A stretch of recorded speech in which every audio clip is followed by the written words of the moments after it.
Yeah, there we go. Now I can see. Y'all ready to get lit? Live from Jacksonville, Florida. Vodcasting around the world. You heard me right. That's vodcasting with a V. We want to welcome you to the Lit TV show, where we love, learn, and leverage information together, because what we don't know can literally take us back to the Stone Ages. Are y'all ready to get litty? Welcome your host, E. Mama, there goes that man. C. The boy's smart, but he crazy. Weston.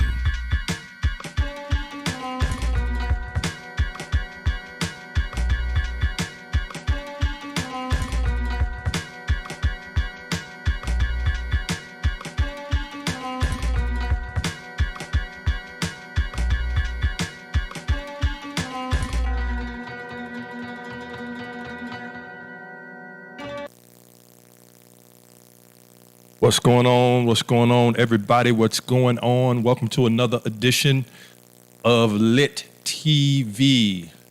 Loving, learning, and leveraging information together. I am your host, E-C Weston. And as always, I thank you guys for tuning in and hanging out and rocking with us for another episode. Charity is going to be coming on shortly with the news. So for now, y'all just got me. I know I ain't as good to look at, but it's me. I'm here. So I like to first start off by saying thank you guys for tuning in. Let me tell you who our sponsors are so that you might know who made this happen this week. So bear with me while I put our sponsors' information up. First off, Luxury Vacations. We talked about these guys last week. They sponsored last week and looked out again this week. Y'all need to go and check them out, especially when things are getting ready to open back up. And you're getting ready to go out and be able to celebrate and enjoy yourselves. It is time for you to get away with your family and enjoy a nice vacation, not just a vacation, but a vacation. Luxury Vacations, experiences over everything. Come on here, y'all. 100% Black owned, full service travel agency. Listen, you can reach these guys by going to their Facebook page. You can reach them by going to Luxury Vacations, and that's luxuryvacations.com. If you want to go online, you can find them on Instagram. All of it's Luxury Bay. It's like saying vacations, but with an E, right? And a B, BAECATION. So make sure you go and support them. Listen, they hook us up all the time. My family and I, we go on vacations all the time, y'all. And when we go, we stay in nice 3, 4, 5-star resorts, not hotels, resorts with 2 and 3 and 4 bedroom presidential suites, all kind of stuff. Every time we do it, it is Luxury Vacations who's coming through to make that happen for us. So make sure y'all go check out Luxury Vacations. Now, we also have a new sponsor this week, and I'm super excited about them for them getting behind the Lit TV show. It is the Carolina Hemp Company. It's a retail hemp store of quality hemp flower extracts such as sublingual, or whatever. Hey, y'all just SUBLINGUAL. Y'all just look it up. Oils and other hemp products.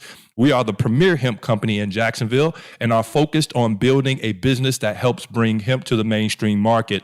Our aim is to set a benchmark for the industry in terms of production, product, and service to the community. CBD provides great benefits and help to relieve pain, reduce anxiety, depression, and a great sleep aid. Come on now, this day and age, you need to get some good rest. This can help. Our products are all natural, all natural, and will not interfere with other medications. In many cases, helping people to reduce their intake of prescription drugs. Our passion is driven by the opportunity to bring real growth, sustainable products, and viable, proven alternatives to pharmaceuticals into our communities. Guess what, y'all? Just like Luxury Vacations, we are Black owned, veteran owned. Come on.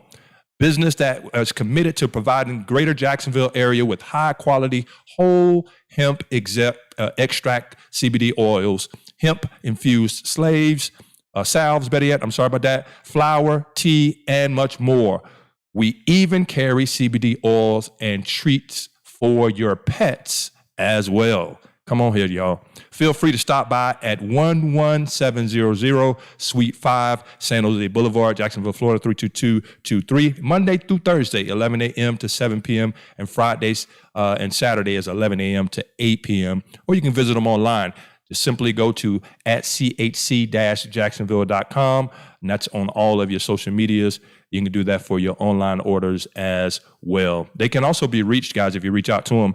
They're available for phone calls at 904-383-4002 with any questions or if you need any help with your orders. So shout out to Luxury Vacations and shout out to the Carolina Hemp Company.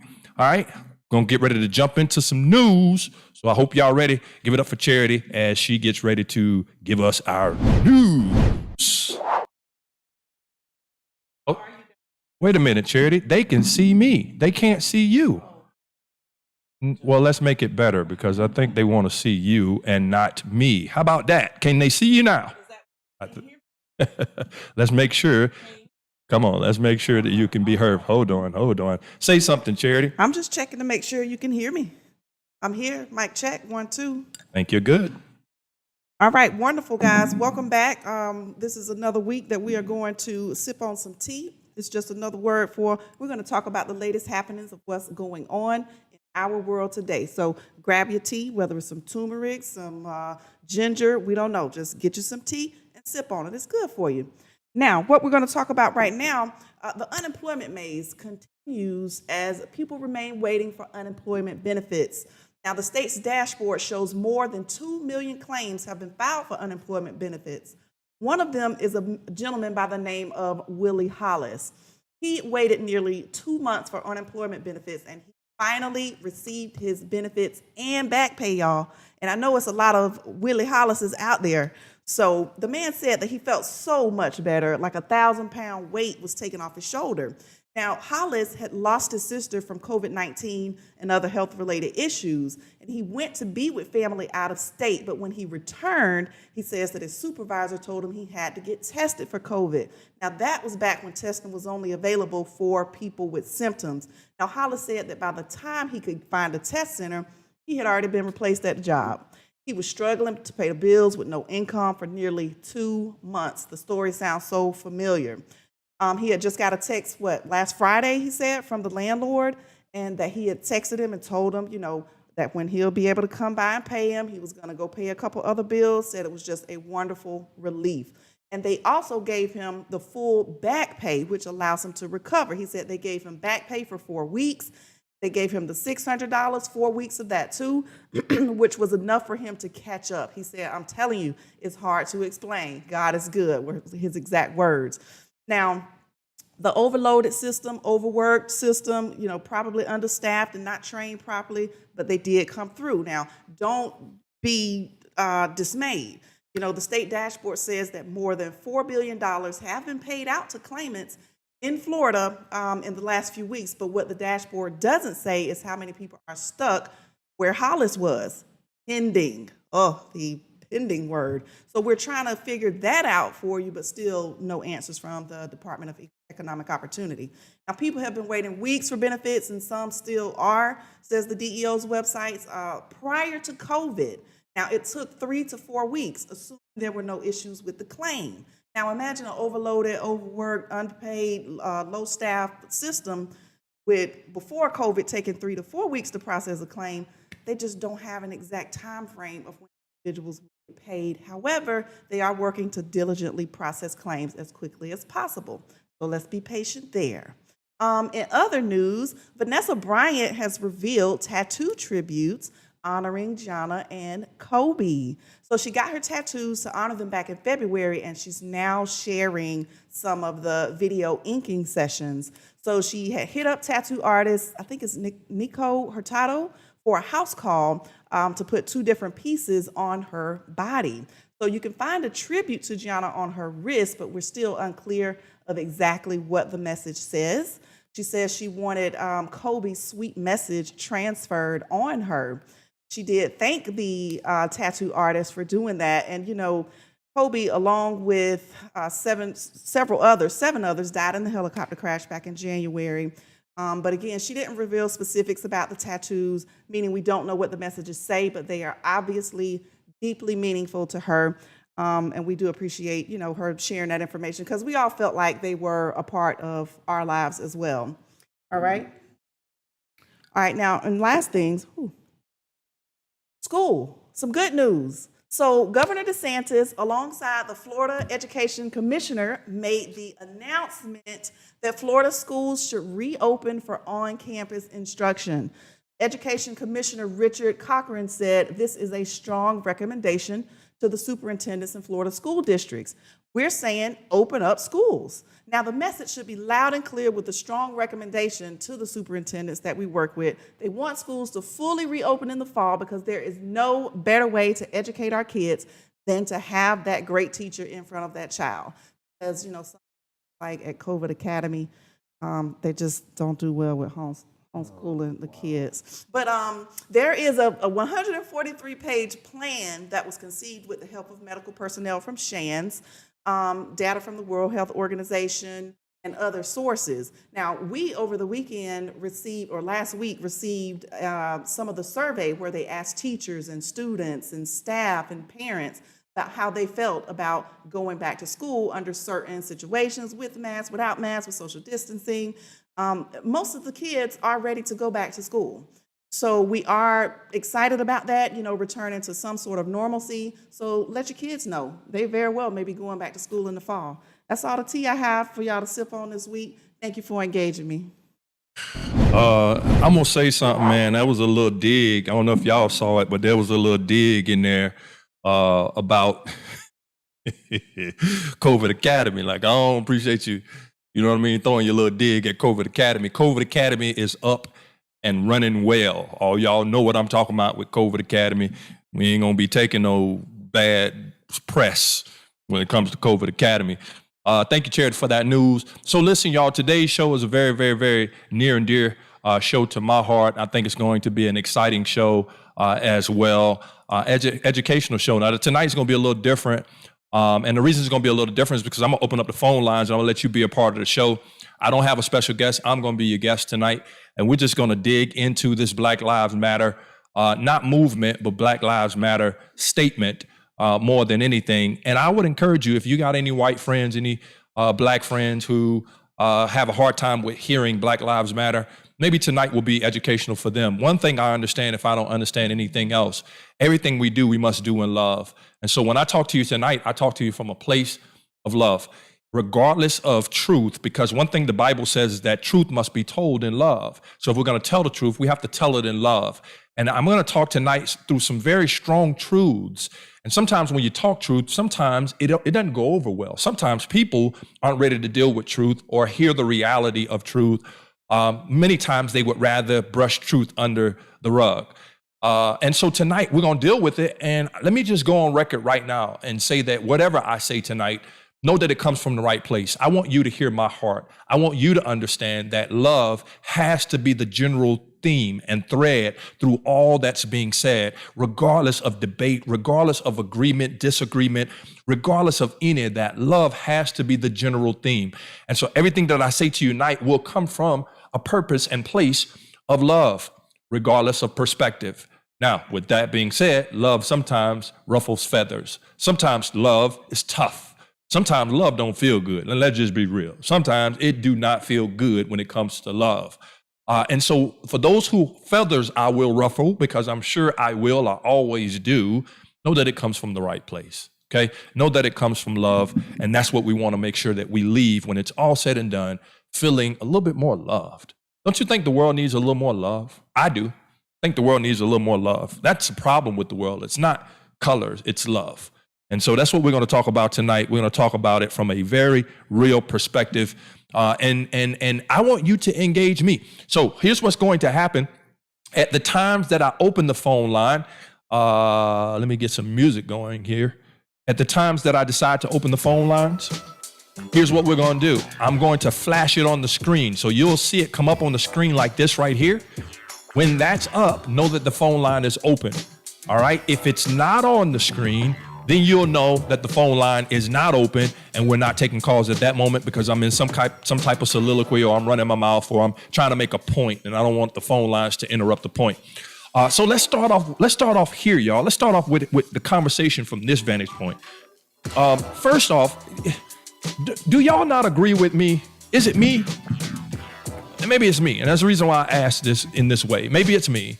But do y'all not agree with me that it seems like whenever someone says Black Lives Matter, there's always an addition or an addendum added to it. It can never stand on its own. It's always, yeah, but all lives matter. Or, yeah, but blue lives matter. Yeah, but what would Jesus do? Yeah, come on, y'all talk to me via text, via chat. Talk to me. Is it me, or does it seem like it's that with you guys as well? And I say that to say this.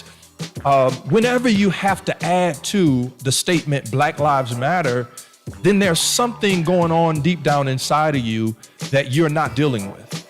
And what I mean by that is simply this. When the statement is made, you should feel like a black life is all life. You should feel like a black life is just like a blue life. It's a life regardless. And whenever you have to add to the Black Lives statement, then that means there's something that's unsettled. And let me be clear with you. I don't believe, turn the music down a little bit. I don't believe that white people as a whole should have to pay for their forefathers and ancestors. I don't believe that. And let me tell you why I don't believe. It's hard for me to believe that. Let me tell you why. Because I find myself defending and something rising up in me, and that's why I understand where they're coming from. Something rises up in me whenever I hear or see a black person do something crazy, and then white people put all black people in the same category or think that we're all the same. We're not. Ignorance is not my culture. Ignorance is not my people. It's individuals. Well, by the same token, if I can do that when it comes to my people, surely I have to be able to do that when it comes to a different race. And so I question whether or not you feel the need to have to say something when you hear the statement Black Lives Matter. Black Lives Matter is an organization, but the statement Black Lives Matter is not new. And what do I mean by that? We've been saying Black Lives Matter since the 1800s. And I'm gonna show it to you tonight because I got some stuff pulled from history.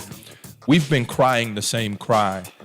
And I feel that it is important and imperative to separate history from today. And this is what I mean by that. I do believe that we cannot forget history, because if we forget history, it will hinder where we're going. So we must deal with history. But I also believe that if we stay in the past, then we can no longer move forward. So I don't hold over every white person's head what happened in the past. I cannot afford to it. Two reasons I can't. One, as a preacher, I just believe that evil doesn't have a color. How many of y'all agree with that? Just believe that evil comes in all colors, comes in all shapes, comes in all forms. And we're really dealing with evil versus good. Excuse me, more than anything, we're dealing with evil versus good. We're not really dealing with the surfacey stuff. The real issue is evil versus good. And I don't want to make it a Bible lesson tonight, but you have to deduce everything down to the reality and truth of the matter, and that is evil is in the world. And evil takes on all shape, forms, fashions, colors. And so I try my best, and I want y'all to hear my heart. I try my best to not forget the past, because we have to address the past. If not, we'll deal with it again like we're doing over and over and over again in the present and in the future. But I also don't hold it over anybody's head. So with that being said, I understand the need for those who are white to have to feel like they're paying for some. If I'm not a racist, but my skin color, we're doing the same thing to them, y'all, that we don't want done to us. if I'm not a racist and my skin color is white, I don't want you to put me in the same category of somebody who may have been in my past. So I understand that with them, but by the same token, I also understand that many times we don't know who is and who isn't. And the beauty of our past is this: whenever you had somebody who was racist, they took on a persona, rather it was a hood, rather it was joining an organization that was a white supremacist or a neo-Nazi or an organization that hated certain race. Well, at least you knew where they stand, so you could then afford to not clump everybody together. But what happens, and I'm talking to my white friends, what happens today, y'all, is that we have too many people who have truly racist hearts, but smile in our face every single day. And so I don't have a problem with the guy who hates me and hates the color of my skin.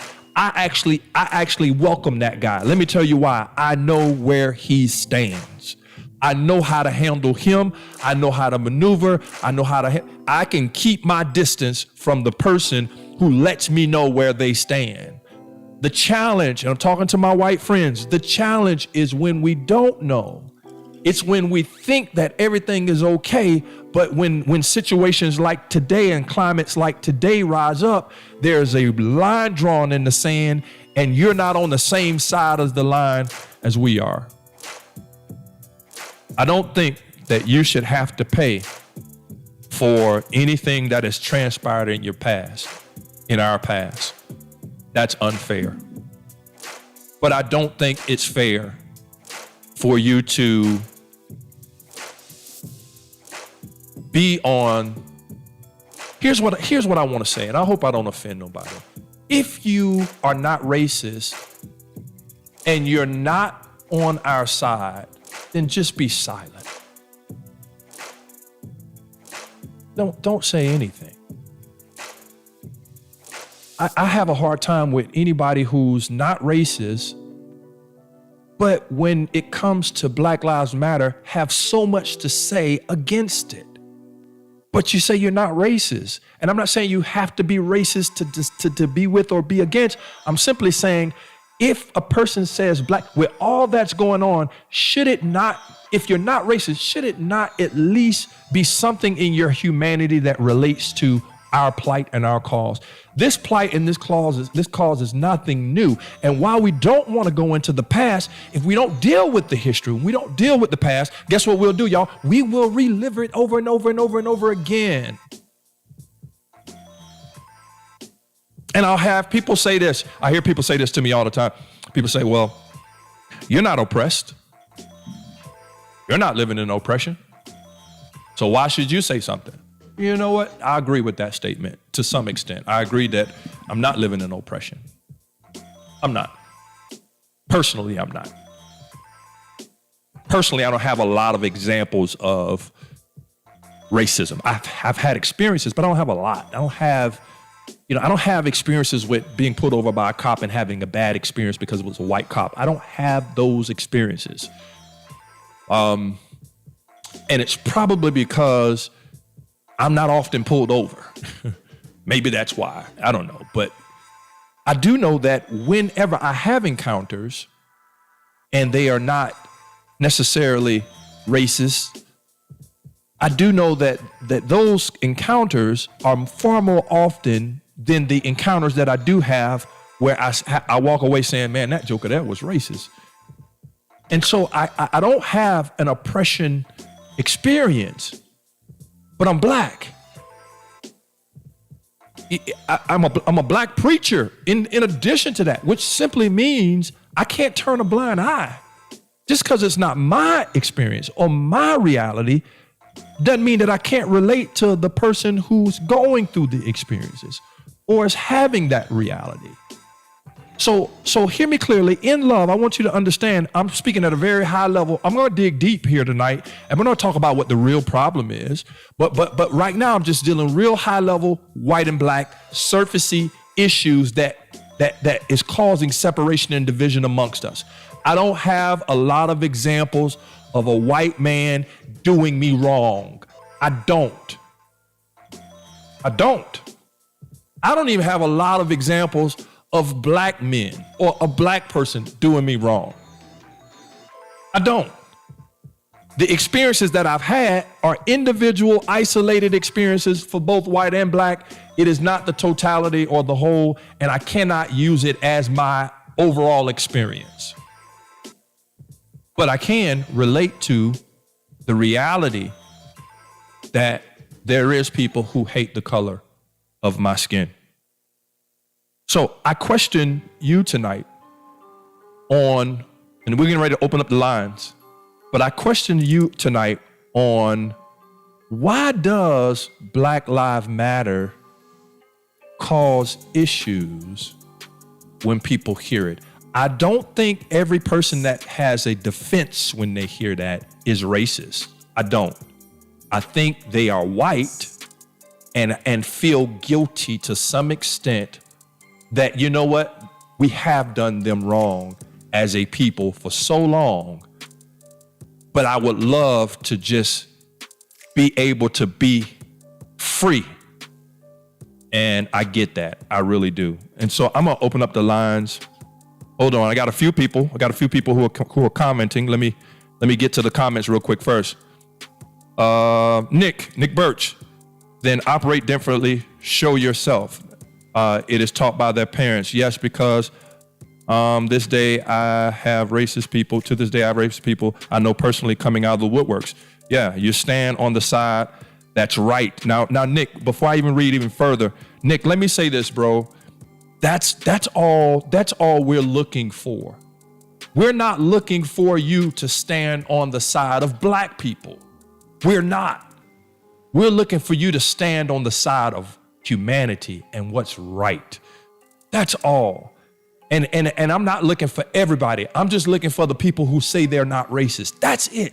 I'm not looking for every white person to join the cause, grab a protest flag or banner or doggone bullhorn and get in the march. I'm not. I'm only looking for the people who say they're not racist to say, you know what?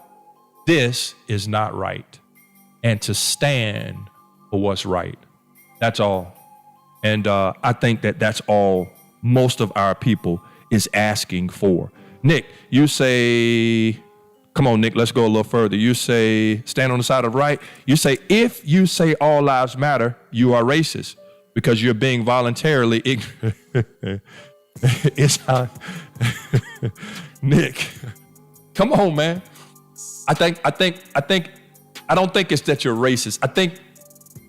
I think sometimes you have a hard time dealing with the reality of I'm a white person and I represent something that's in our past that's not good. Even though it's not me, but because of my skin color, I have to pay for it to some extent. And I think that's unfair to them.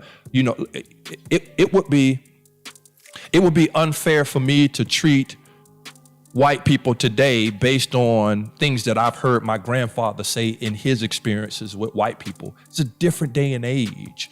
Not that it can't rear its head again, but my personal experiences, it would be wrong for me to hold them accountable for what happened back then. The system can be held accountable, but individuals, I think, is really, really wrong. And so I feel like, Nick, most of the time what's rising up in them in that moment is the defense mechanism, because it has happened. It is still happening.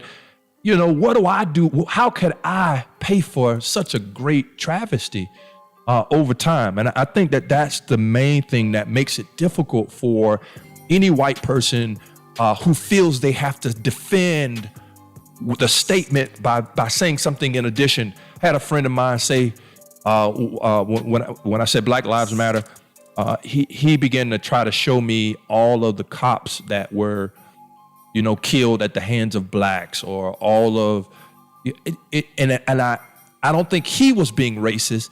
I think it's a defense mechanism. It's that part of them that does not want to deal with the reality of this is happening by my people to your people, and it's wrong. Rather than just saying it's wrong, or taking a side, I think it's easier to defend, and say, yeah, but all lives matter, or yeah, but Jesus, it's about love, or yeah, and it is all of those things, but you can't turn a blind eye to the reality of our plight.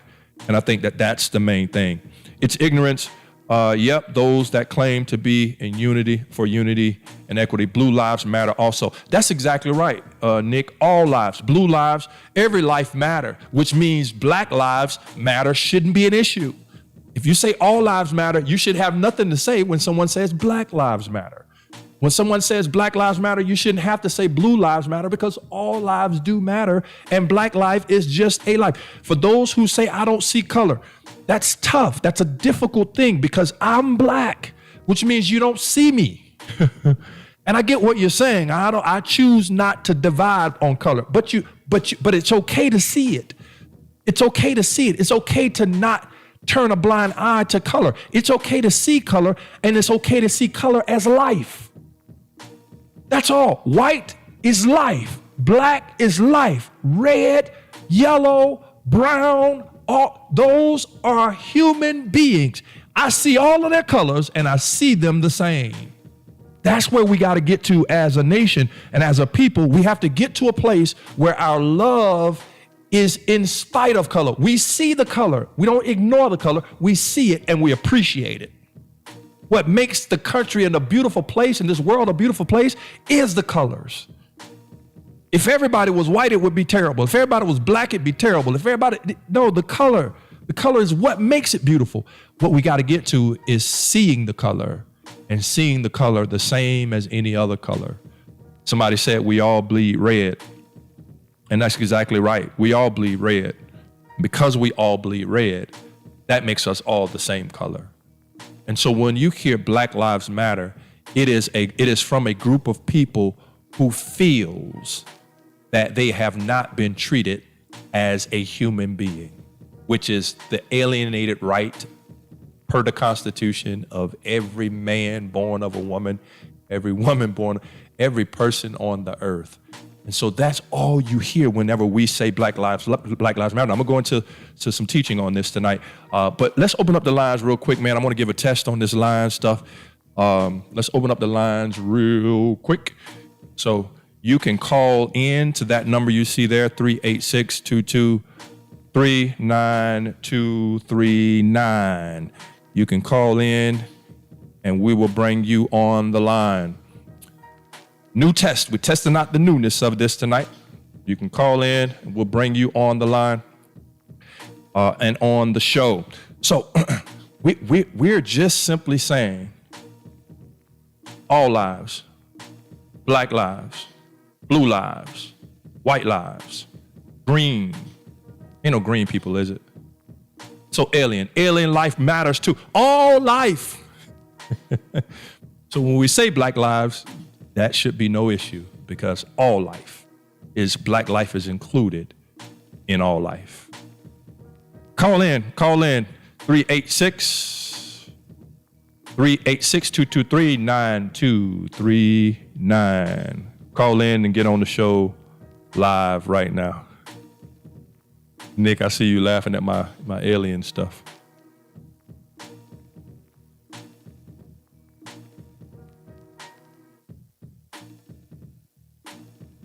Let me show y'all something too. While y'all are calling, you can call in while it's up still. Let me know if that music's too loud. I'm gonna pull something up real quick. We're gonna pull up a screen I want to take a look at. I want y'all to take a look at this. All right, let's take a look at this. All right, we got a caller. I think we got this thing working, y'all, which is pretty cool. Caller, you're on the air. State your name. This is John Allen Miller. John Miller, where you calling from, sir? This is my buddy too, by the way, y'all. Where you calling in from, John? E-C, I'm calling from Nashville. It's good to talk to you, man. You're looking good and sounding good on the show. Well, thank you, my friend. Calling in from Nashville, Tennessee. This is John Allen Miller. We call him the Jam. He actually is part of the Lit TV show. He has the Jam Cam. And he's white. Oh, no, we got a white person on the phone. Oh, man, come on, John. This is going to be tough because it's a white guy. White person alert. Right. Hold on, John. Wait a minute. We can't do this because the media says that white people and black people don't get along, and blacks are about Black Lives Matter and whites are about All Lives Matter. And there's just this big disconnect throughout the country. And there's this big racial division. And here it is, two buddies that have been in business together, mind you. We've owned companies together, mind you, right here in the city of Jacksonville. And we've slept on each other's couches. Come on, John. Yep. Come on, man. we've had 20 to 30 guys working for us that we've fed every single day and gave shelter to every. Come on, man. It is not the reality that is painted on the television. So, John, you called in. I don't want to take it over, but I do want to say John's white, y'all, and he's my buddy. Go ahead, man. Listen, E-C, I feel you, man. And the thing is that there's so much more love in the world than there is hate. And the hatred is what we need to work on eliminating. You're exactly right. I don't know. Did you see the post I made today, Ed, on Instagram? On Instagram? No, I didn't see it. You know, what I basically said, and I'll read it to you. I'll read it to you, Weston. I wrote, racism may always exist. Racism is has and forever will be outnumbered by love. Say that one more time, John. That doesn't get it. Right now, there are millions of people that are coming together to help you understand. And my hope is that listen, learn, and change. And don't change. It's going to be like you're surrounded in oceans of love. And you're going to be on a lonely, lonely island by yourself with two other knuckleheads. And that's what's happening right now. I agree. I hope y'all could hear what John was saying. He said that love will always outdo racism, and you either jump on board or you'll be on an island by yourself. And the reality of that is just what John said. There's more love going on than it is hate. There's an agenda that's constantly being pushed down our throats, and that agenda is to cause division. And the reality of it is that we have more white and black people who love each other, get along, help each other, than there is division. But if you watch the TV, pretty soon you'll have feelings or issues towards somebody of a different color because of what's being forced down your throat. So, John, I agree with you wholeheartedly. Are you on speaker, John, or do you have me off speaker? I've got the computer turned off. Okay. And, I kind of hear a feedback, like every time I say something, it echoes it back to me. But I hear you okay. Okay. All right. I just wanted to make sure, because you was kind of breaking up a little bit, so I wanted to make sure everybody could hear what it is you're saying. John, let me ask you a question before we go to our next caller. Let me ask you a question. When you hear the term Black Lives Matter, what does that say to you? Do you feel some type of way about people who say that? Or like, what comes up in you when you hear a black person screaming Black Lives Matter? Here's the thing. I definitely feel absolutely like you're hearing a lot of resentment. And when I say again, you hear me say a lot, you're hearing some pushback from people on that. And no, I don't. I think that for me, like people need to stop getting so thinking about themselves. When you hear people, they're misinterpreting. For me, the focus is on Black lives, and that there's police brutality that's been going on that has to stop. And racism goes on, not just with the police, but in other ways. And this is not about you. You know what I mean? White guy that's upset, white girl that's upset. Like, get over yourself for a minute. This isn't about you. And sure, because you could play, you'll see the argument, white people get arrested all the time and they shouldn't have been arrested. Sure, yeah, 100%. Get over yourself. It's not about right? Like we can play that card all day long. And, Yeah. And it's just the fact of the matter is, when I get pulled over, and I've been pulled over, and you'll hear people say that I've been pulled over before. Sure, you've been pulled over before, but you know what? At the end of the day, when I get pulled over, I feel pretty comfortable that my car is not going to be checked unnecessarily. I feel pretty comfortable that that they're not going to say, "Hey, can you get out of the car? You look suspicious." And at the end, that's a legitimate thing. And this, I'll be honest with you, man. I think some people that I'm blessed with family that that gosh, I just never even thought about it. You know what I mean? Like with black and white, Spanish, Asian. I was friends with everybody. I never. But what's interesting is you have that. Sometimes you need to even sometimes you find it, right, because you don't realize how other people think.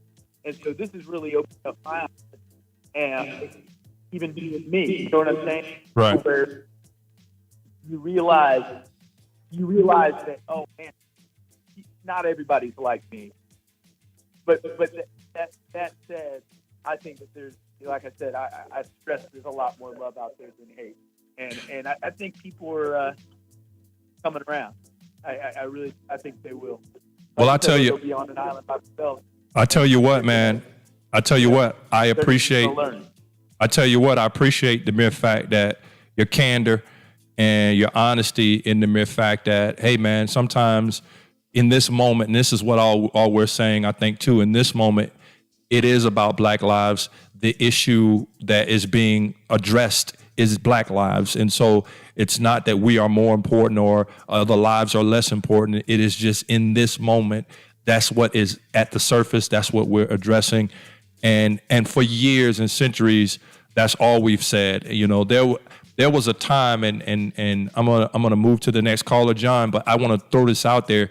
There was a time when on the books, on the law looked at us as 3/5 of a human being. And you could go and research that was law. My grandmother told me about a time when if I was standing on the sidewalk and a white woman was to walk down the sidewalk, if I didn't move off the sidewalk until she passed by, I could be arrested. That Black Lives Matter is just what we've been saying for so many centuries, just because of how Black life has been treated. And that's all we're saying even today. Black lives do matter. But John, I thank you, man, for calling in, bro, as always. And we got to get jam cam going again, bro. Yes, let's do it. E-C, love you, man. Love you too. Y'all be good. Love you too, bro. Peace. See you, man. So there you go. That's my homeboy, John Allen Miller, calling in. And he said something real profound there, y'all. He said, right now, it ain't about you. So for those who feel like they have to address the Black Lives Matter statement, it's not about you. It's not about it. Right now, it's about Black life. And we're not asking for anything other than to be treated like a life. Let me be clear to you guys, and then we'll go to the next caller. Let me be clear to you guys. The Black Lives Matter as it relates to police. Police, if you really go and do your homework and your research, they are not killing Black lives to the extent that the media portrays. There's actually, the numbers are really actually not as big as you think they are. And I have to do the research to quote them correctly. I did look at the numbers, but I don't want to mess them up. Like it was out of 1,000 deaths by police in 2019, there was, I think, a total of somewhere in the neighborhood of 9 that were not related to actual a physical attack being brought on by the individual being arrested. And 9 is still too many. But my point to you is the media has a way of, let's look at COVID-19. Think about this. Do y'all know they're starting to come out with all of this COVID-19 stuff to say that these numbers were inflated greatly and they were not true numbers? But yet, notice the maps they put on where all of the red, and it's like the storms that come. If you ever get ready for a storm here in Florida, y'all know the maps are all red and the hurricane is going to destroy it is all designed to get us so heightened, right? So elevated. But we don't have no data, no fact. All we have is what we're told. And then we run and act accordingly. The whole thing is division. If we could ever become one, there's the power of the people becoming one. And let me put this out there too, because when I look back in my own life, just in my own life, if I were to treat, let me give it to you this way. I've been blessed and fortunate enough to be around some very, very, very, very, very, very, very, very, very successful people. And when I say successful, I'm not talking thousands, hundreds, thousands, millions. I'm talking hedge fund type money, hundreds of millions. And two examples, literal examples. I've had black millionaires who have, literally done me wrong. And I'm not talking about wrong as in money. I'm talking about wrong as in, man, I'm human, like manhood. Are you kidding me? And then I've had white millionaires who have opened doors that really I don't deserve for them to have been open and look for nothing in return. I'm simply telling you, evil doesn't have a color.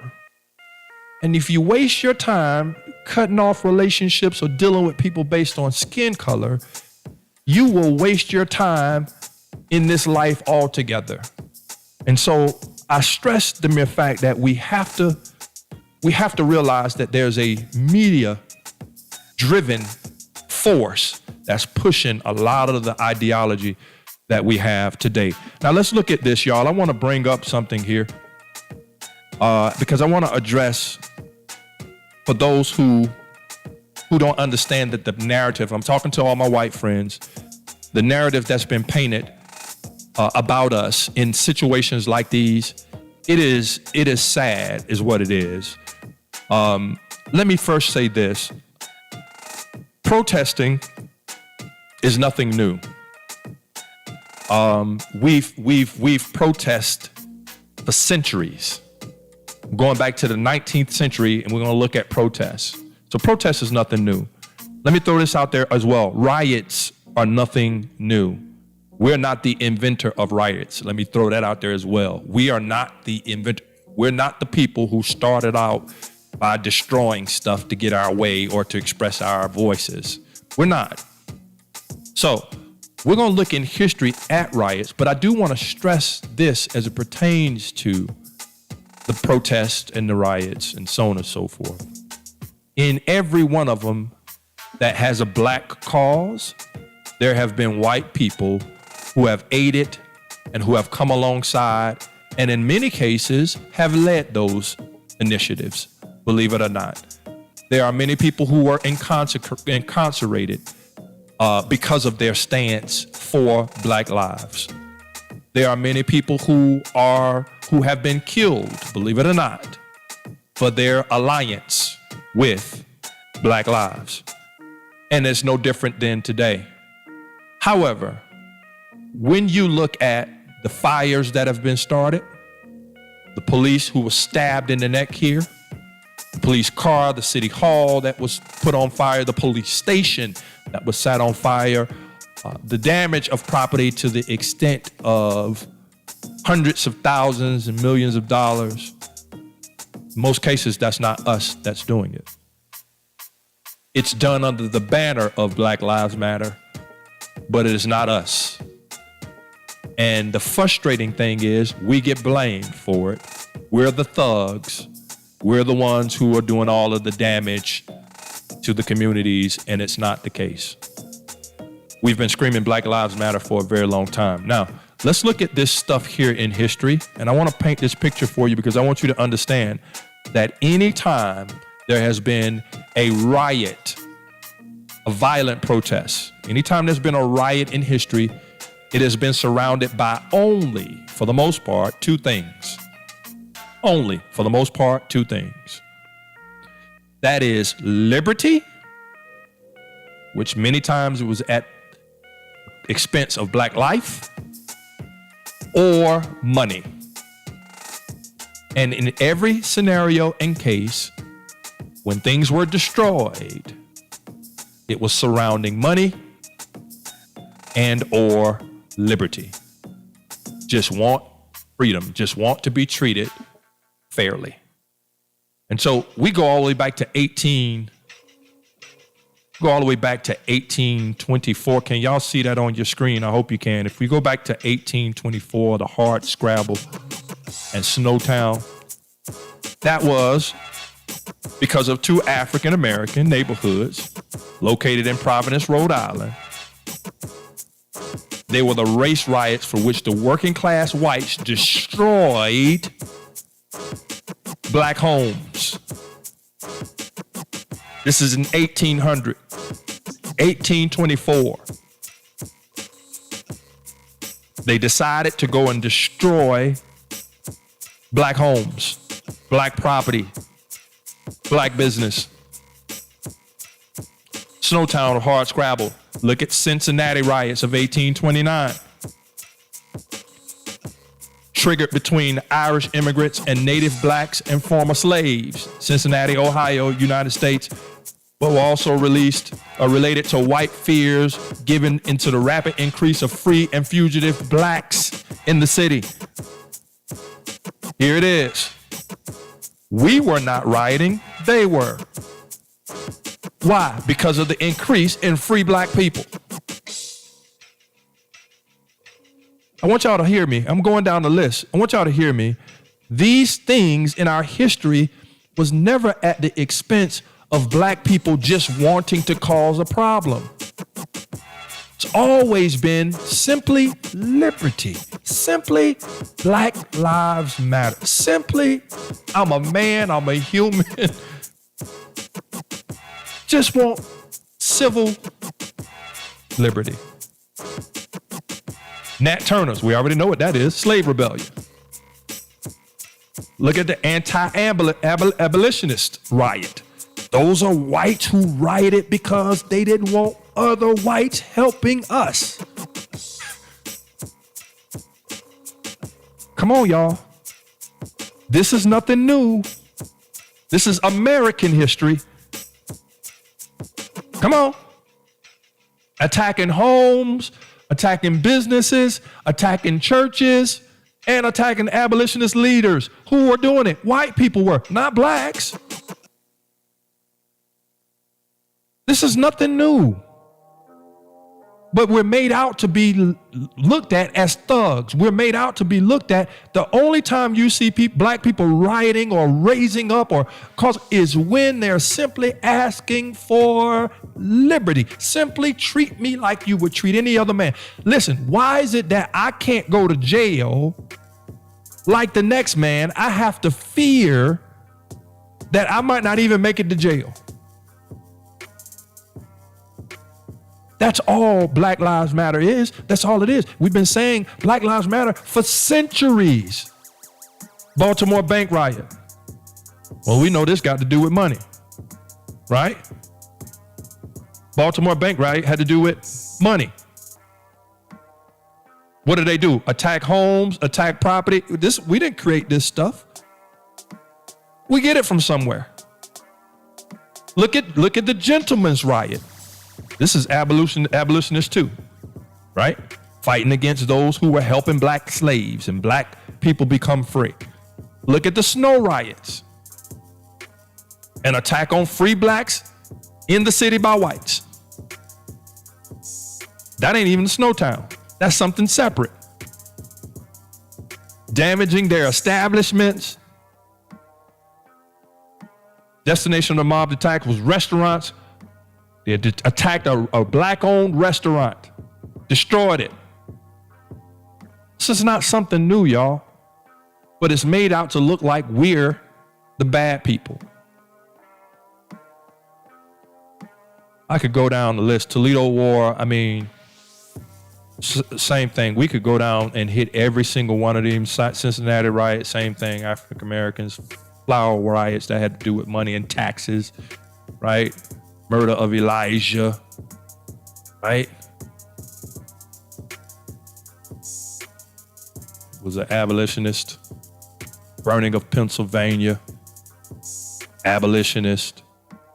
See, all of this stuff in history. And I just don't want to waste the time of going through every one of them, all the way up to now.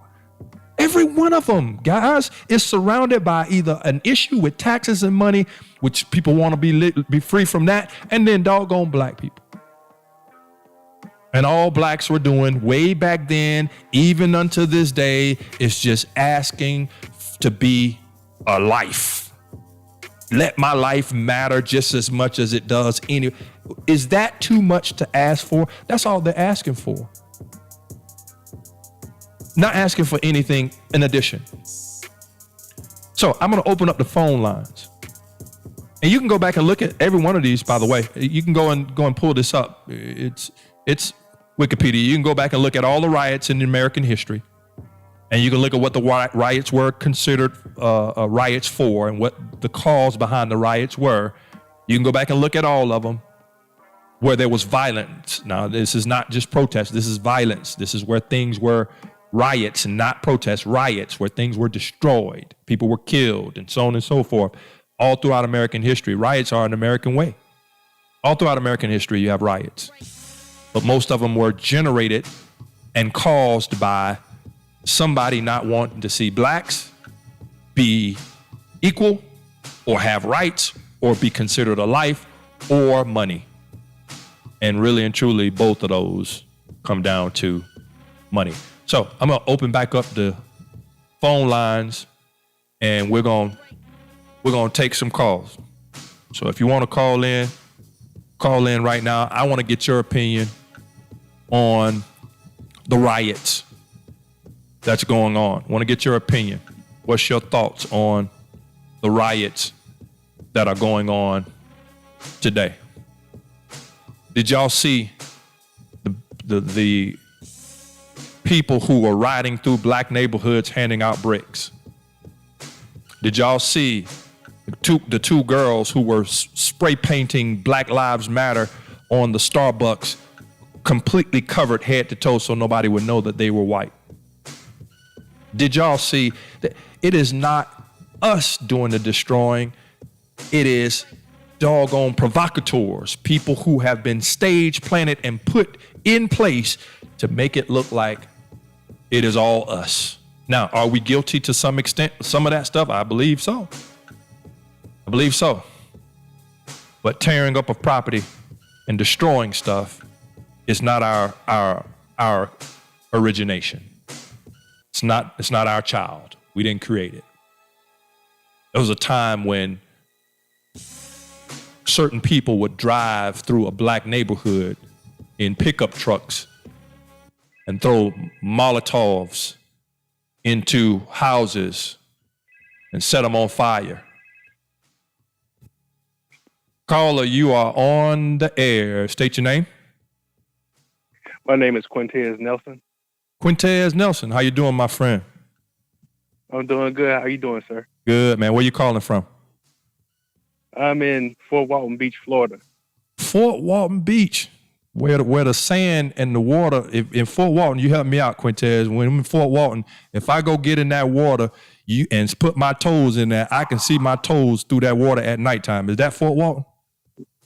Man, that's absolutely correct. Yes, sir. Talk to us, bro. So I'm trying to figure out where we're going to be after the riots, like as far as black people. So I have 4 boys. Yeah. And they're very young. And I'm concerned with how they'll be treated after this. So that's a good question, Quintez, man. And I can tell you this, have no fear, bro, because, you know, I was telling my wife in a conversation about, you know, our kids and how this is nothing new. Our grandfathers and grandmothers and great-grandfathers and great-grandmothers raised kids, our parents and so on and so forth, and grandparents in through all of this stuff. And so, and we turned out fine, they turned out fine. And so we don't have to have a fear. This is just our generation's opportunity to experience things that our forefathers went through. And it's nowhere near the magnitude, hear me clearly, of what they went through. But yet they raised their family, they raised their loved ones, and we do the same. And so I think after the riots, bro, I think that once all this calms down, I would hope that there would be some legislation. I would hope that there would be some policy in place. I would hope, man, that there would, first off, let me say racism ain't going nowhere. Let me just, I know we want to hear that, but let's just be clear. It's not. This country was founded on money principles that, was dominating of people, not necessarily blacks, but the natives that were here. It is a country built on dominating other people, and that's not going to change. However, what we can do for our boys, man, and you got 4 boys? I got 4 of them, man. Gosh. My biggest issue is my oldest son, he's special needs, right? How old is he? And he's 8. Okay. And he was going to school bus last year, and he was being abused by the school bus driver.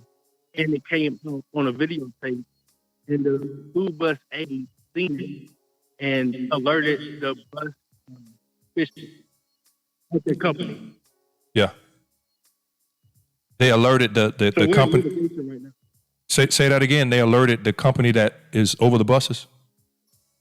Right, so the school buses are contracted out. Right. And the aide alerted the people that contract the buses out. Gotcha. And so here's what we got to understand, bro. And that's just unfortunate. But what we do is we educate that oldest boy on how he's going to have to deal with evil sometimes in people of his own color, people of another color, people going to bully. I mean, it's just, you and I, we came up through the school system and every day wasn't honky-dory. You know what I mean? Some days we had to fight. Some days we had to, be the brunt of everybody's jokes. You know what I mean? But what I don't want you to do, bro, is to think that, that racism is something that's going to knock on his door every day, because it won't. You know what I mean? It won't. And I said this, I don't know if you heard my show the other day, but I said this about my son. I don't teach Matthew, my son's name Matthew, I don't teach him how to handle white people or work around white people or maneuver around white people or what to do if he ever gets pulled over by a white cop. I'm not going to do that. And the reason I'm not going to do that is because I'm teaching him to deal with a false fear. Now, if the day comes where everyday life experience is racism, then I need to prepare him. But that's not reality. So what I do is I teach, and this is what you can do with your boys, Quintez, man. I teach my son, man, how to think, how to be a thinker.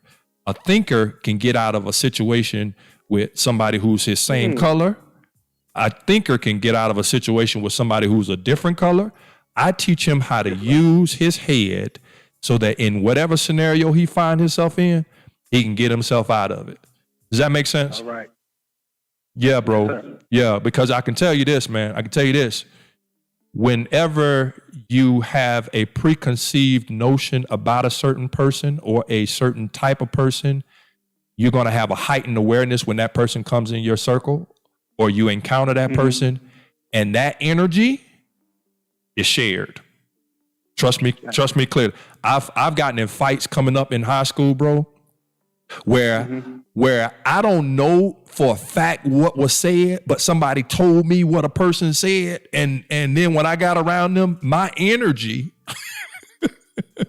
you know what I mean, with the individual, and then listen, come on, and then after we fought, bro, and everything settled down, I found out he didn't even say that.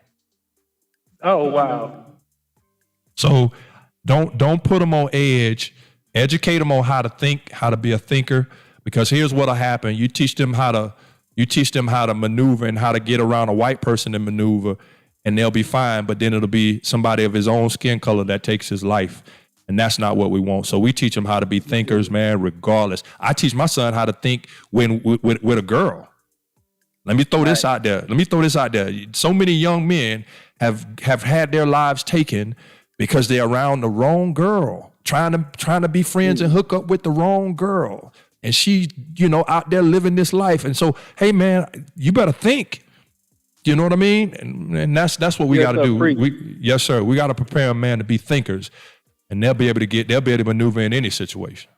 So I hope that was a blessing to you, bro. Yeah, it was good. Thank you so much. All right, Doc. Talk to you soon, my man. Okay.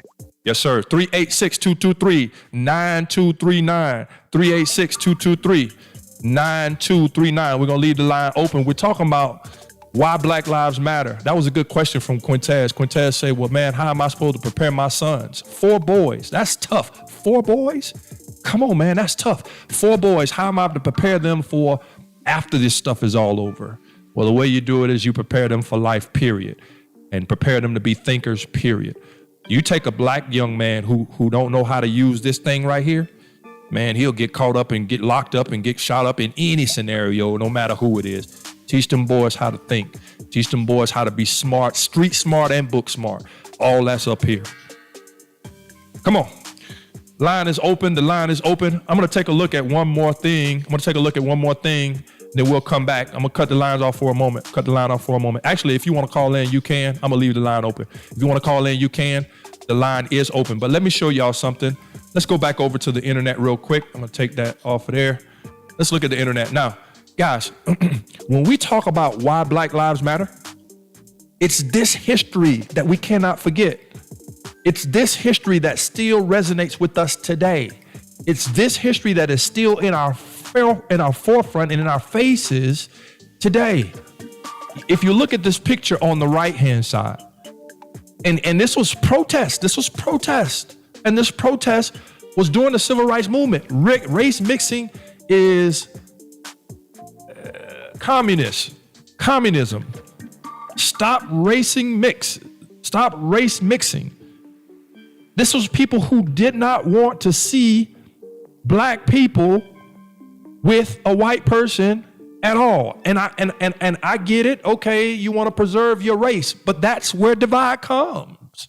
Now it's no longer about an individual. Now it's about a whole entire group of people and not mixing of that group of people. When you look at stuff like this, listen, all we want to do is vote. Look at the picture on the right. All they're asking for is the right to do what every other man is doing.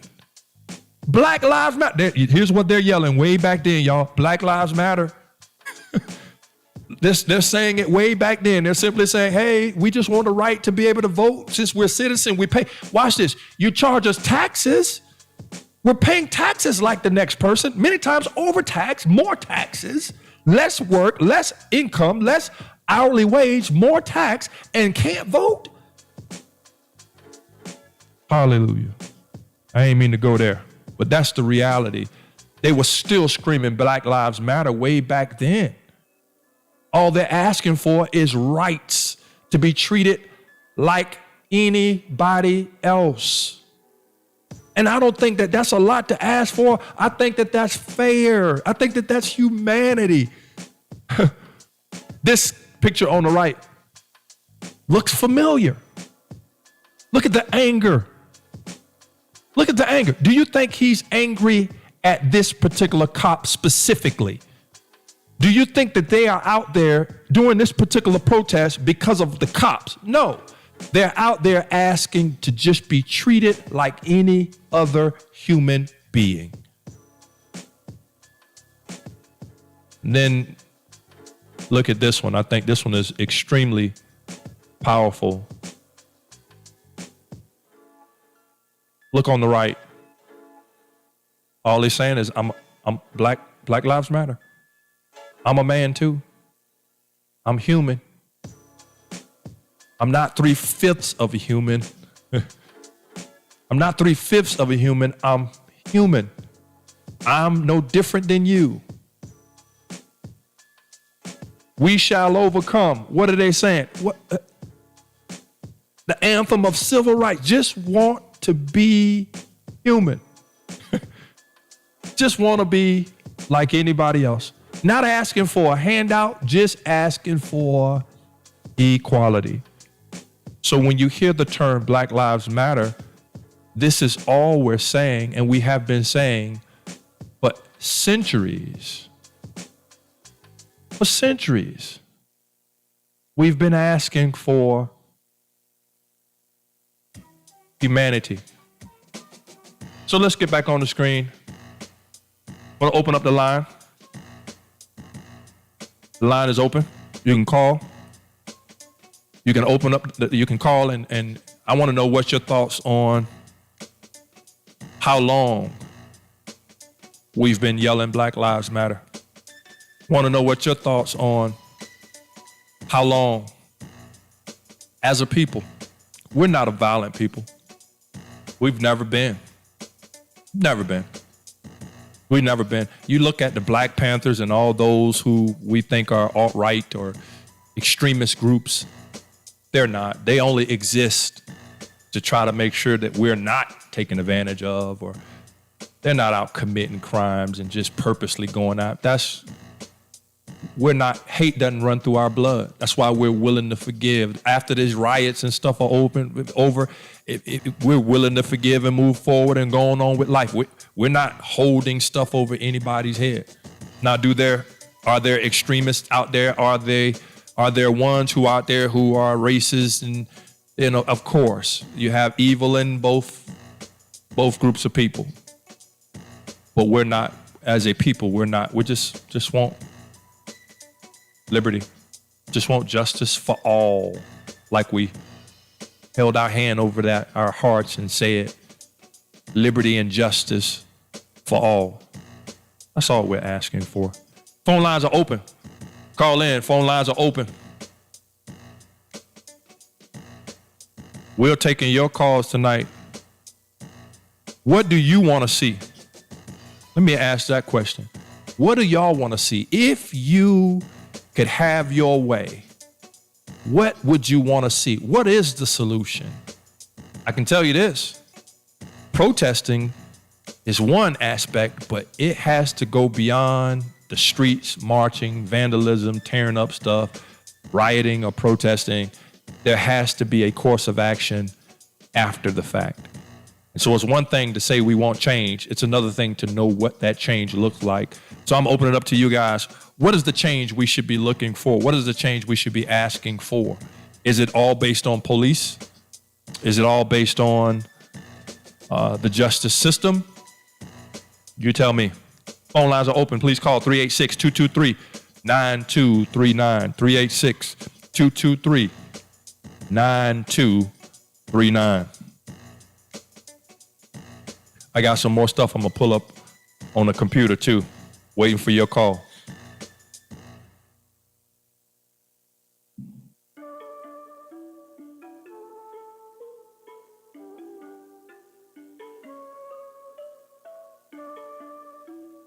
Let's do this. While you're preparing, let's do this, because I have not given my sponsors the break that they need. So I'm going to go to a real quick break, and we're going to let our sponsors speak, and then we'll come right back on. I got another thing I want to address. We'll open up the phone lines when we come back. So real quick, we'll be right back.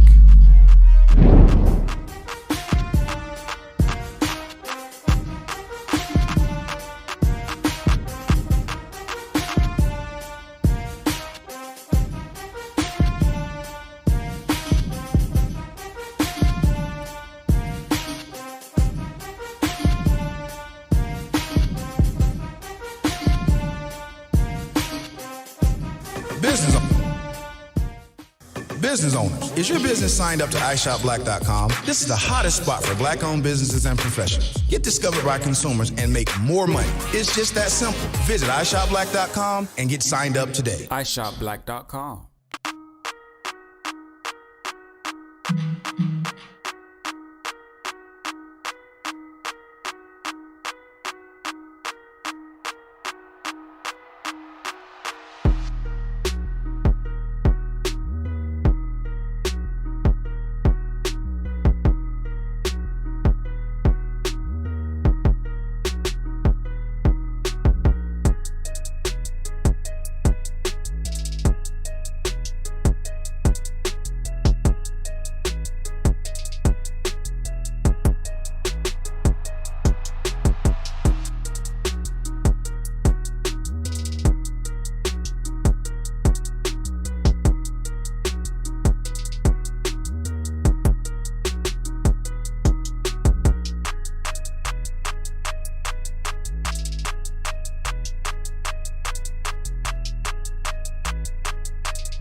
We're back. I'm going to bring some up on the screen, and then we'll come back and we'll take your calls. I want y'all to take a look at this. I thought this was absolutely amazing. I thought this was absolutely awesome.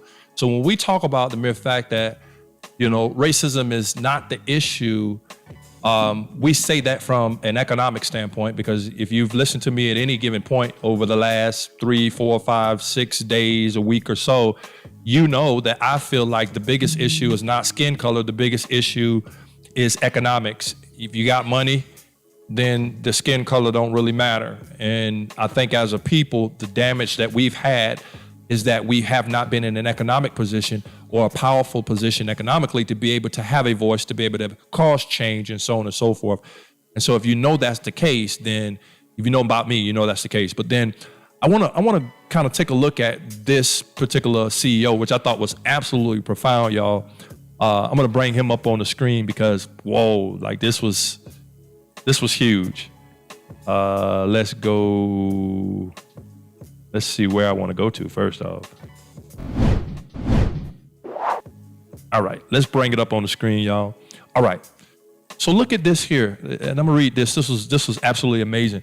So the Amazon CEO, I don't know if y'all caught this, Jeff Bezos was online the other day and put this particular post out. He actually put, I don't know if it was Instagram or rather it was Twitter, where the actual post came from, but he actually put the whole post out there. He's posted customers racist message, calls this customer somebody he's happy to lose. And so I'm going to read this story. Look what it says. As a part of vaunted leadership principles, Amazon likes to say that it starts with the customer and works backwards to shape its business and products. Jeff Bezos is finding that mantra has its limits. And look here, Dave, this is the guy who is talking to to Jeff. And so his name's Dave. And so Jeff says, Dave, you're the kind of customer that I'm happy to lose. This is what Jeff said. As a matter of fact, it was Instagram. There it is right there. After posting a profane racist email message from a customer whose last name was blocked out from the screenshot. And so Dave is the customer's name. They don't show us the last name. This is what he had to say. And y'all excuse the language. I'm not going to read it all, but here's what it says. It says, you are a perfect a-hole. You obviously are not an idiot, or you wouldn't have the financial success that you have had. I was placing an order with your company when I discovered your statement of support for Black Lives Matter. Pledging support for a bunch of worthless N-word will ruin your company. White America. See, this is the underbelly right here, y'all, that we're talking about. That we have to overcome. White America is sick and tired of this N-word BS. I canceled my order, and I know for a fact I won't be the only one. Maintain your stance, and we will watch your profits decline and laugh about it. My business relationship with you is over. F you in the whatever. You can see it on the screen for yourself. And so I want to applaud. Let me go on camera, and I want to just personally applaud the CEO of Amazon because that's what it's about. It's not that we want you to be on our side, but if you're not on our side, then be silent. I'm grateful that CEOs like him is willing to stand up. Not about joining Black Lives Matter. It's about all lives. And you see this guy with as racist of a state. I actually am not offended by what he said. I'm not. I appreciate what he said. I appreciate him calling us the N-word. I appreciate all of that because I know where Dave stands. I also, by the same token, am happy to know now where Jeff stands. And Amazon, you already getting my business. You're going to get even more of it. Why? Just because you stand for what's right. It's not about color. It's about what's right and wrong. And so this guy, Dave, man, to see him post that stuff that he posted, Dave, thank you. Thank you for being a racist individual who's willing to come out. Take off the hood, take off the coat, the cloak, take off the KKK hat, and just say what it is, my brother. I appreciate it. I ain't got no problem with you. I know how to handle people who don't like my skin color.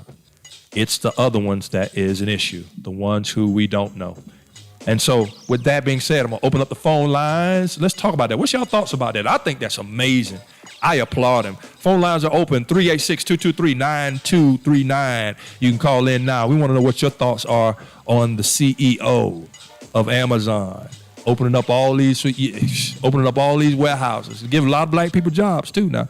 But regardless, willing to take a stance on that issue. So call in. Let me know what's your thoughts. 386-223-9239. You can call in now. I agree. I applaud him. I think it's amazing. We need more people like him. I think Nike has taken a stance too, which is, I would hope Nike would have. Nike's taken a stance. A few other companies, I think Charity did the news the other day, last week or week before, talked about a few other companies who have joined the cause or joined the movement, or at least put out a statement. I think you should at least say something. I like the NFL. NFL made a statement. I thought that was strong for them to come out and say, we got it wrong. We're wrong for ignoring Colin Kaepernick and all that he stood for or kneeled for. We got to do better. I appreciate it. Not looking for a handout. Not looking for, you to, some people looking for reparations. Just treat me like I'm anybody else, right? Don't take, my pastor said this the other day, I thought it was profound. Don't take a gentleman who walks into a white gentleman who walks into a church in Carolina and kill 8-9 black people and then take him on the way to jail, get him a burger because he hadn't had anything to eat while he was on the run, and then take this man for allegedly spending $20 that was false or fake, put your knee in his neck, and then kill him. That's all we're asking for. Just asking for black life to matter. I understand some of y'all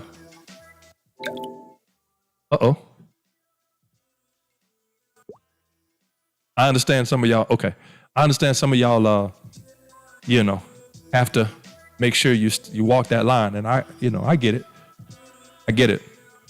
But we believe that you got to take a stand, use your voice.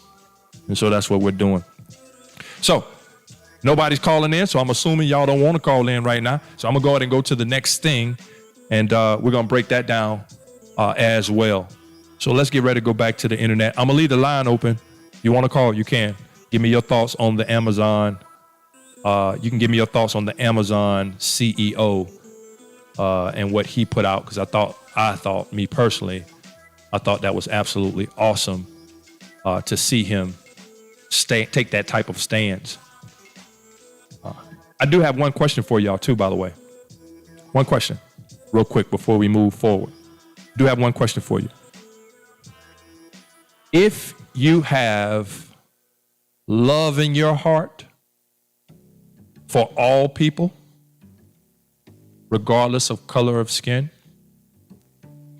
I want you to make the hearts go crazy on Facebook.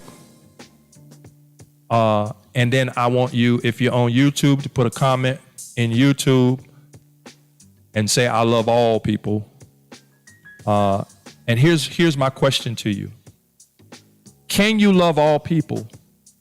Can you be for all people, have love in your heart for all people, and still speak truth about the issues that are at hand? Does it have to be either or? Can it be, I love all people, but this is the reality? And so I want you to answer that question for me. You love all people? Let me know. And then let me know, can you love all people and still, is it playing both sides of the fence? I've had people say, and the funny thing is my people who said that, that I'm not taking a strong enough stance. As a black preacher, I should have a stronger stance on what's going on. I've had white people who's gotten offended because of my stance. I just know that I can't please everybody. But as long as what I'm saying is done in love, tell the truth in love, that's all I can do. So hopefully I'm speaking in such a fashion that people can relate to my heart. That's all. It's my heart. 386-223-9239. 386-223-9239. You can call in. I want to know what your thoughts. Where are we? As a society, as a nation, as a city. If you're in Jacksonville, I'd love to hear your thoughts on the city. I've gotten a couple calls, and the few calls we've gotten have been out of the city. Actually, out of the state. Well, one of them was in the state, but out of the city. If you're in the city, give me your thoughts. I want to hear your thoughts. I thought the pastors getting on the other day in the city was really good. Them going downtown and a few of the churches getting together, going downtown, putting out a press release and press conference. I think that was strong, asking for change. But let me know your thoughts if you're in the city. What's your thoughts on the release of the body cams that have yet to be released, or at least as of yesterday? I don't know if they did today. Y'all let me know, but those have yet to be released. What's your thoughts on that? Racism exists, but it is not the issue. The issue is division and lack of love. We learn how to love one another. We'll see color lines blur. Color lines will blur when we learn how to love one another. And I'm not talking about love one another as it relates to, that's my friend, or I have black friends, or I have white friends, but see each other through the eyes of humanity, human beings. That simply means when you hurt, I hurt. I don't want to see nothing happen to you like I don't want to see nothing happen to somebody that I'm related to. That's what we're missing.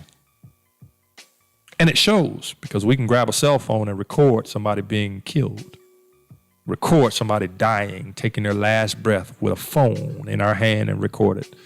It's a lack of humility, not humility, but humanity is what I wanted to say. It's missing. Humanity is missing.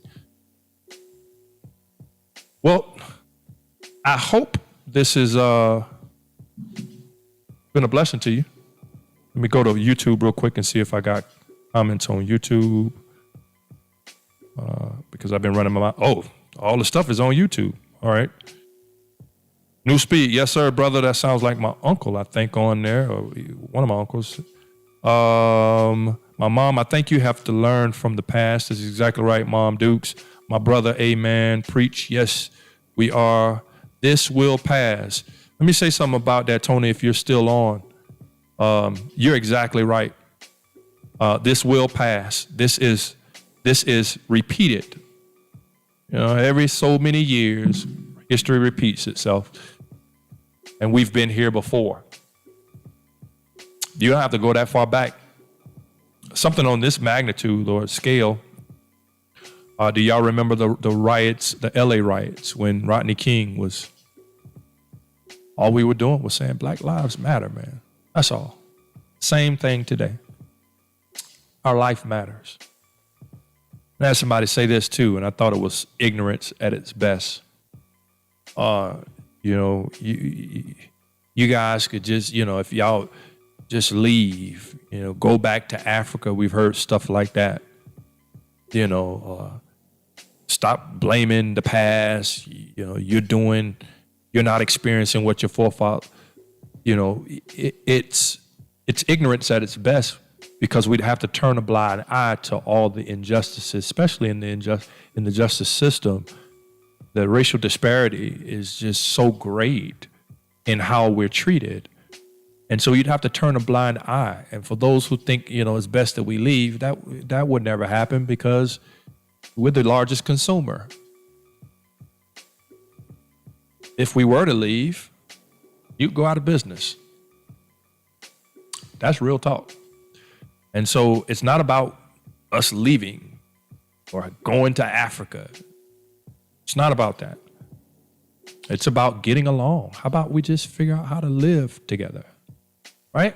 Don't want a handout. Don't want to, just let me be. Let me live. Let me do. Give me equal opportunity. I'll fight for my own. I'll figure it out. I'll work hard. I'll do what I got to do. That's what I'm expected to do anyway. But the last thing we want to do is to do all of that and still come up short because of the color of our skin. That's all Black Lives Matter is. Just a cry for equality. Cry to say, hey, we're human. Not 3/5 of a human. We're human.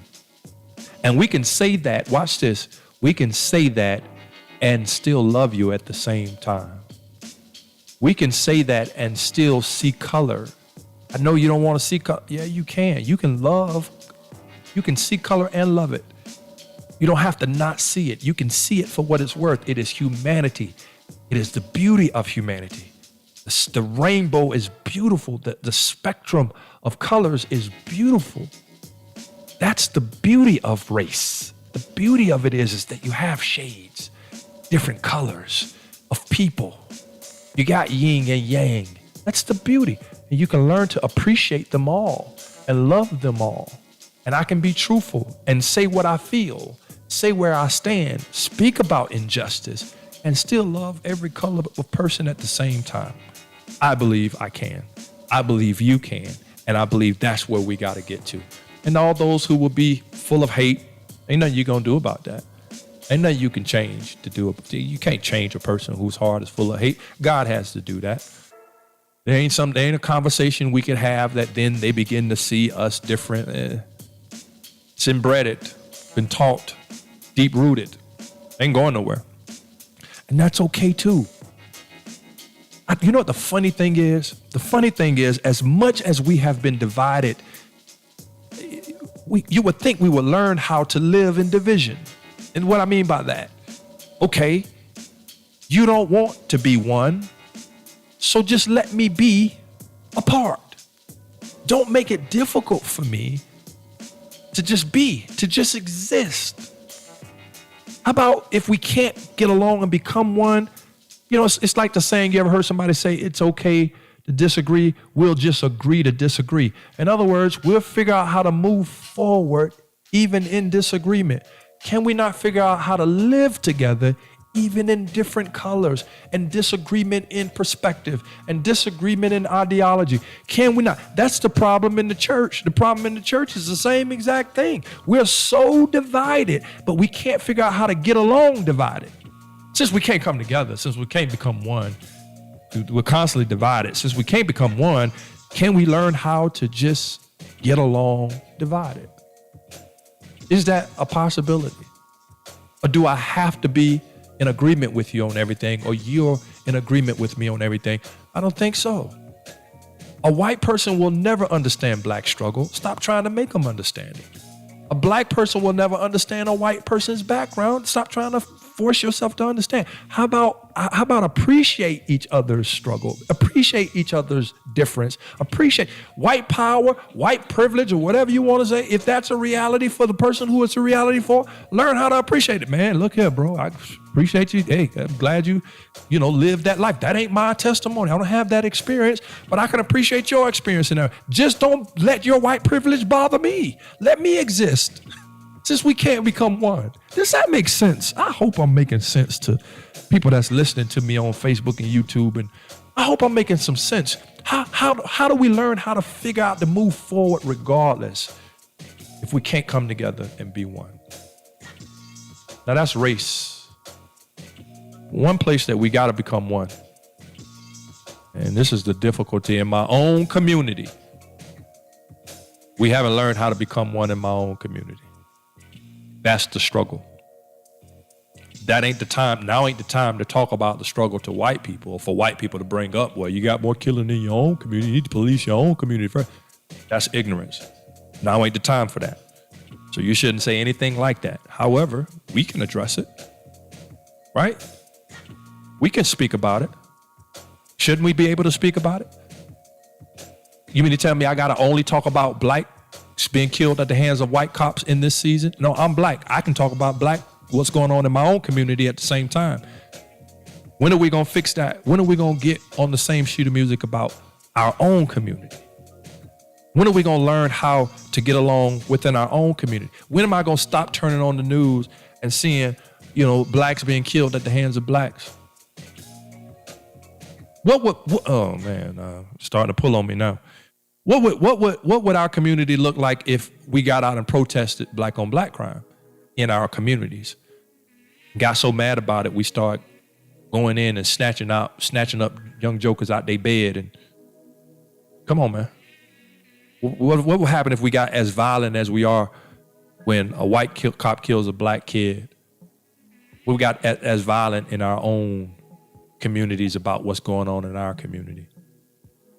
I'm not talking about go tear up our own stuff, but just get that belligerent, that mad, that angry, that full of rage about it's got to end, change has got to come. What if we had that much fire under our belts about what's going on in our community? What would it look like?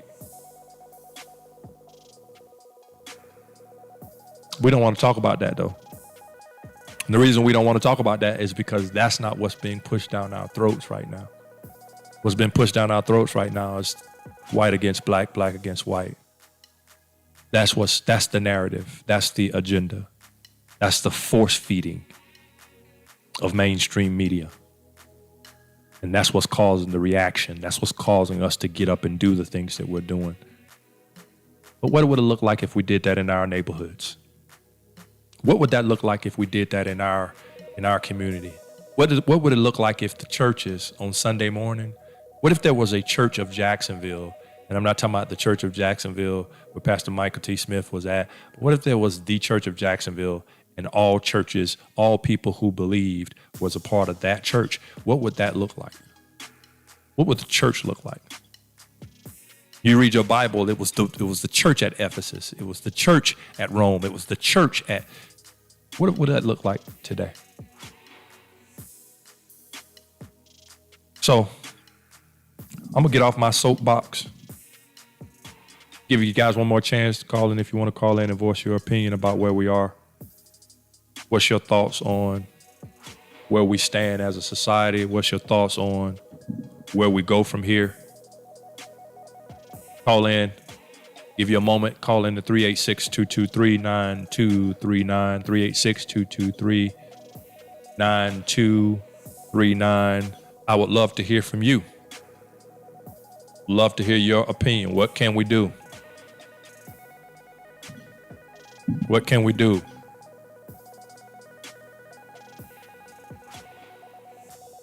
Will we get out to the community? Will we show up to the school board meetings? What will we do? Will we go out and vote? I wonder how many people who have sticks in their hands and rocks and busting up windows and ready to take on the police. I wonder how many of them are voters. I know this ain't the conversation we want to have. It ain't about us, it's about them. No, it's about us. Charity starts at home. Change starts at home. So if we're going to see change, we got to be the change we want to see. So how many of us are putting forth effort to see that change? That's a good question. Edith, I agree. You are making sense. We must be educated on the issues. We must be willing to speak the truth in love. That's exactly right. Look through the lens of humanity. Come on, Edith. And allow our loved ones from another, to help break. Hold on, let's get this phone. All right, to help break the barriers and change. Come on, Edith. Government, community, and clergy should be represented in the decision-making process. Come on. The community is made up of all of those things. folks that she just mentioned. Government, community, clergy, business, the private sector, right? The principal in school, all of those should be a part of the decision-making process, right? Then we can see the changes that we're looking, or at least we can be a part of seeing the changes that we want to see. But I can tell you this, most of us ain't gonna do it. Most of us ain't gonna try to be a part of the change. We're just gonna complain about the change. Being a part of the change requires work, requires dedication, requires commitment, requires you do something. Sometimes it requires you give something. But most of us aren't willing to try to put forth that type of effort. We're just willing to try to tear something up because that's what's in our spirit. And so, Edith, but you hit the nail on the head, literally on the head. So, in getting ready to close, I'm gonna give it another 5, maybe 10 minutes max. This has been fun, man. I've tried to work out the new little logistics of using a phone line to be able to call in on, be a part of the show. I think we're gonna have that going forward. It's going to be a part of the show where you'll be able to call in live and be a part of the show. Give you a little headway on next week's episode. We got a little guy, man, that's out of California, a little Hollywood dude, man. He's 11, and this dude talks like a grown man. I'm gonna play the commercials and movies that he's in. And Charity, along with Rosalind, my 12-year-old daughter, they interviewed him. And when the interview was being set up, I was thinking that his parents was going to be a part of the interview. His dad was like, nah, he do this all the time. He good. Y'all just, whatever you want to ask him, ask him. And his responses, man, just to hear this little man talk, man, it was like, I promise y'all want to tune in. It's going to blow your mind. But he's the next Disney face. He's one of the next faces of Disney, man. And he's in all the Disney stuff. Some of you guys, if you have kids, they probably have seen him. So if you got kids, you may want to have them tune in to next week's show. So I'm excited about it. Edith said, action is required. Accountability is the key. And here's the thing, Edith, with that being said, it's not one thing. It's not any one thing. And this is where we got to understand that we don't all have to be, it don't have to be my idea or his idea or the thing that we just, it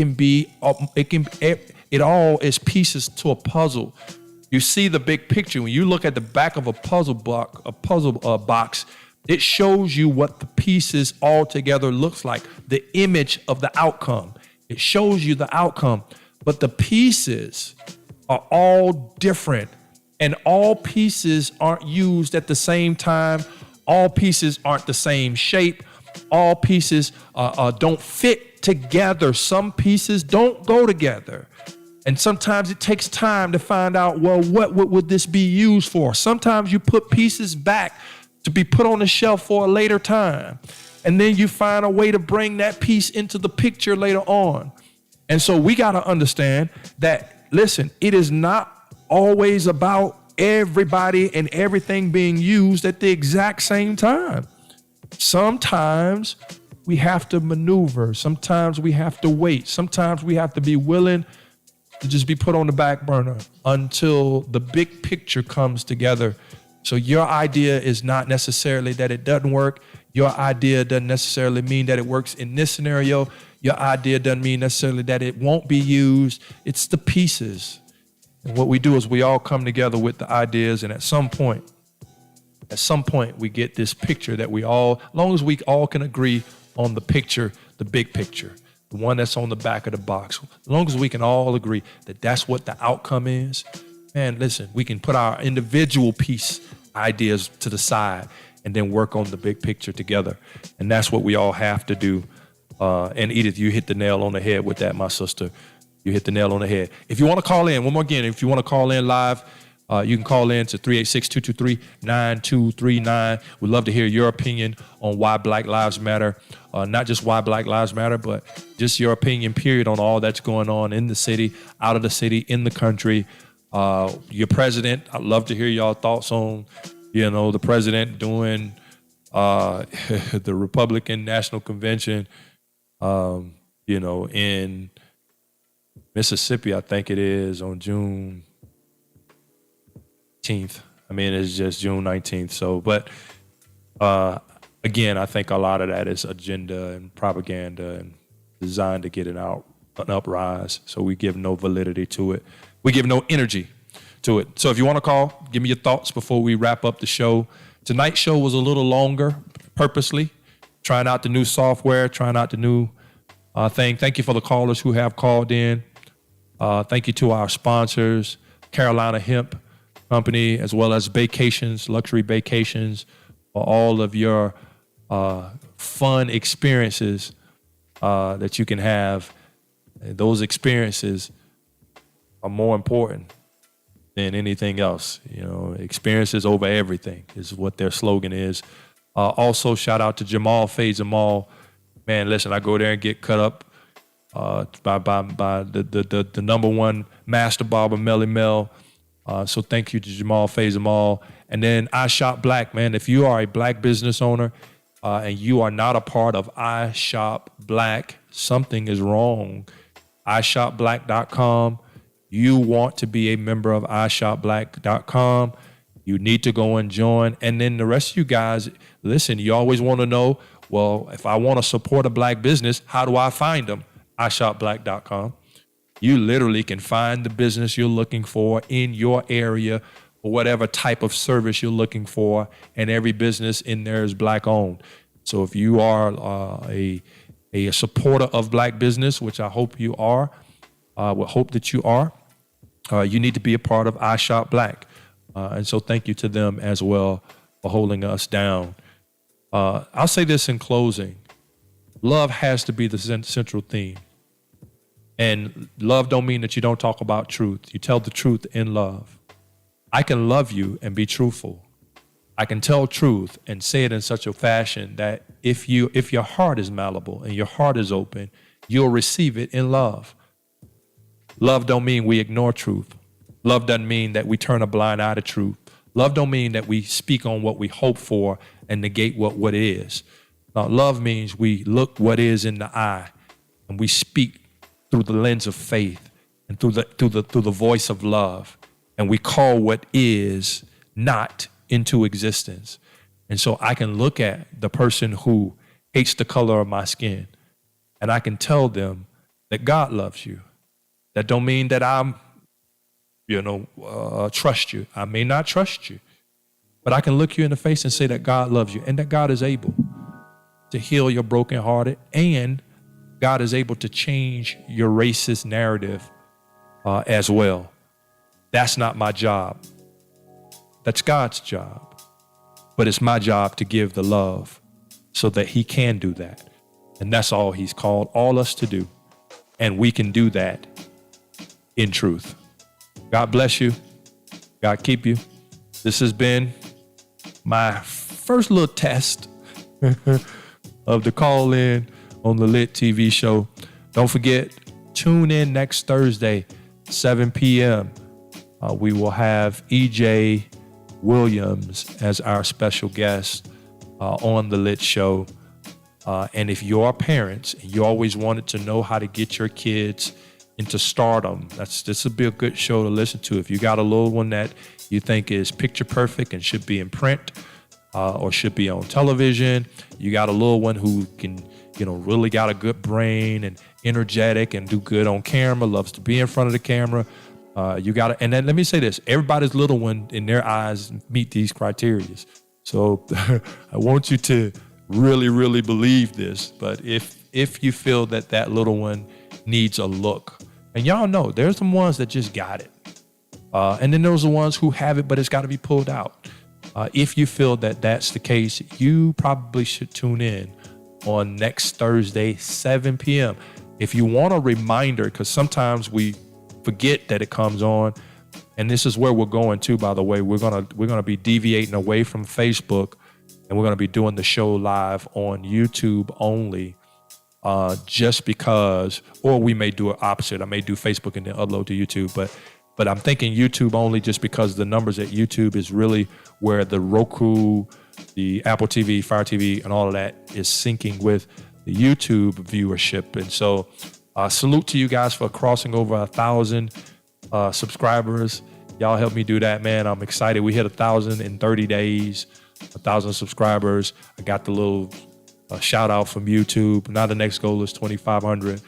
And my goal is 50,000 in 12 months. I know that's a lofty goal, but with God, all things are possible. And you make it happen. Just keep tuning in, man. Keep telling people. We'll keep evolving and building the show. It'll get better. It's new to us, so it'll get better as we go. We'll get, you know what I mean, stronger topics, exciting topics, more segments thrown in there to keep it fun and keep you tuned in. But I need you guys to tune in next Thursday, 7 p.m. Now, if you have not subscribed to my YouTube channel, please go to youtube.com, E-C Weston. You can put E-C Weston, E-C Weston. You can put E-C Weston. It doesn't matter. E-C Weston, however you want to do it. But go put that in and you'll see the Lit TV show come up. Hit subscribe. And once you hit subscribe, there'll be a little bell. Hit the bell and then select all for the notification. And then whenever we go live with Lit TV on YouTube, it will notify you that we are going live. And that way you'll be able to tune in and don't miss the show. And so I encourage you to do that. If you haven't done it, please do that so that you can catch next week's show with E.J. Williams Charity and Roslyn. So we're excited. God bless y'all. Again, 1,000 subscribers. What else I want to tell you? Subscribe to YouTube, Roku TV. This week, tomorrow's Friday, so hopefully before the weekend, we should have the final approval to go through and look at the final approval for what the Roku TV will look like. That's 30 million homes, y'all. 36 to be exact. 36 million homes that we will be available in. We won't be on 36 million TV screens, but access to 36 million homes. Anybody with Roku can then subscribe to the Lit TV network.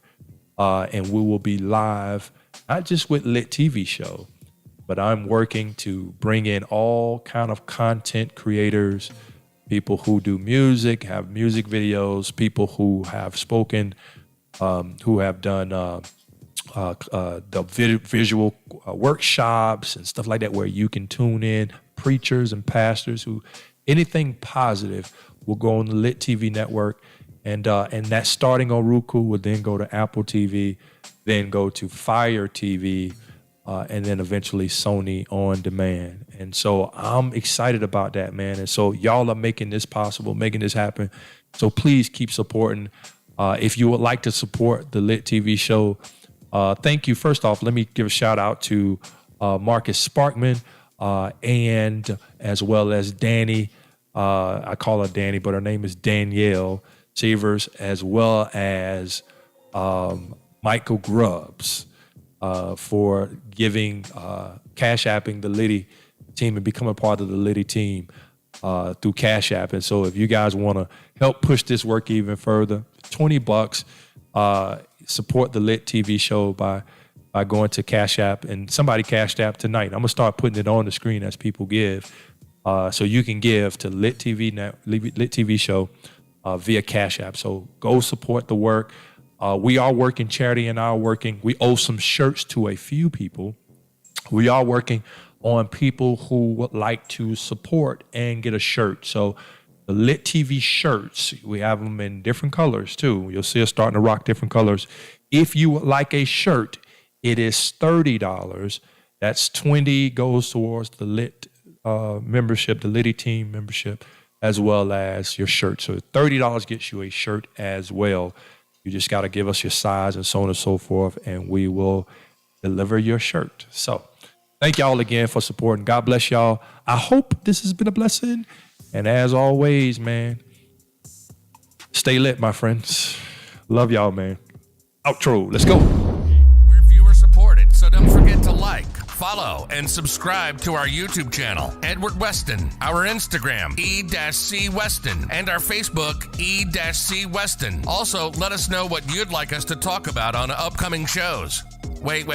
Stop the music. I almost forgot the most important thing. We need Liddy team members. If you'd like to help keep this show going, join the Liddy team by donating $20 or more via Cash App at $Lit TV Show. And we'll recognize you live on next week's show. Okay, bring the music back.